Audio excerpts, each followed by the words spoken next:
The Gospel of St. Mark, chapter 1, verses 1 to 8. The beginning of the Gospel of Jesus Christ, the Son of God. As it is written in Isaiah, the prophet, "Behold, I am sending my messenger ahead of you. He will prepare your way." A voice of one crying out in the desert, "Prepare the way of the Lord. Make straight his paths." John the Baptist appeared in the desert proclaiming a baptism of repentance for the forgiveness of sins.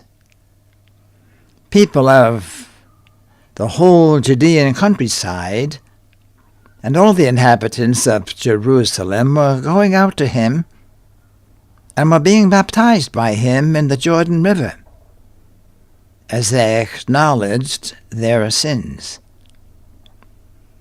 John was clothed in camel's hair, with a leathern belt around his waist. He fed on locusts and wild honey.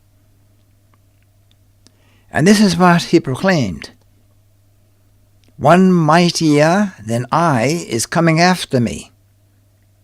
I am not worthy to stoop and loosen the thongs of his sandals.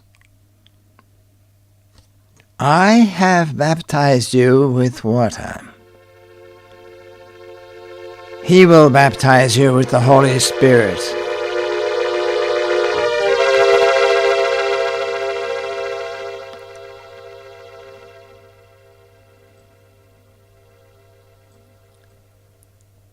Several points we might take notice of here.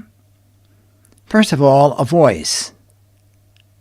A voice of one crying in the wilderness. Now, a voice. Now, you hear it. It gives a message, and then it dies away. In a certain sense, our life is like a voice. We are born. We have a job to do, a vocation to fulfill in life.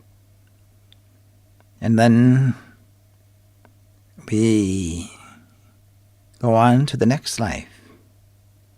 So we are like a voice that, now it's here, it performs a certain duty,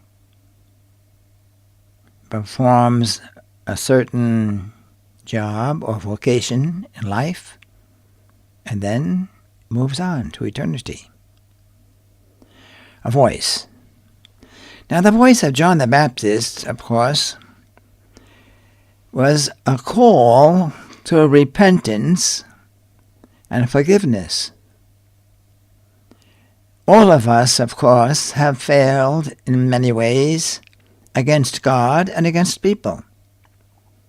And we have sinned. We are all sinners.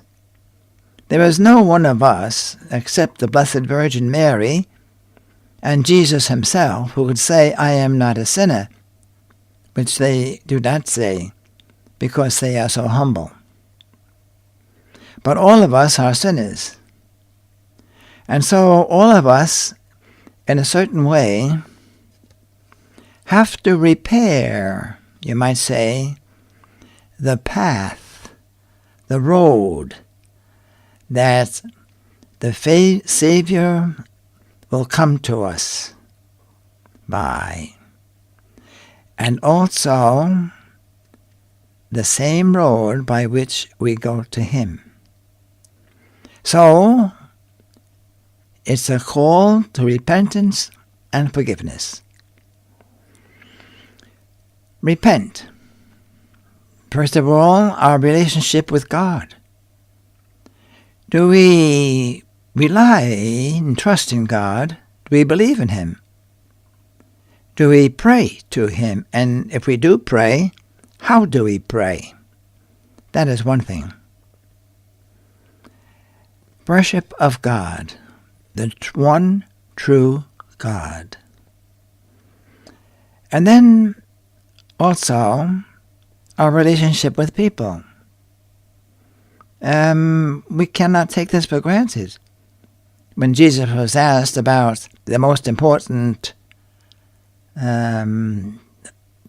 command in the law, he said, love God and love people, love your neighbor.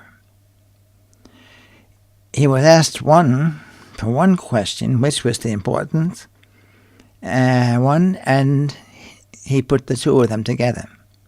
Because if we don't love our neighbor, if we're not open to listening to our neighbor or to our family members, if we are not cheerful or try to be cheerful and help others to be cheerful, if we are not forgiving and thankful and grateful, if we don't trust people, well then we could say that we have a lot of homework to do.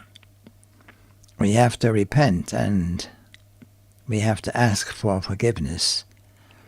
We have to make the way clear that the Lord can come into our hearts and that we can go to His heart, His most sacred heart, and to His Father. So the lesson in this short gospel today is an important lesson. An important lesson, the voice, which is now here and then disappears, is like our life, and the repentance and the forgiveness of sins, of course, has meaning for each one of us, as I had just mentioned. God bless you.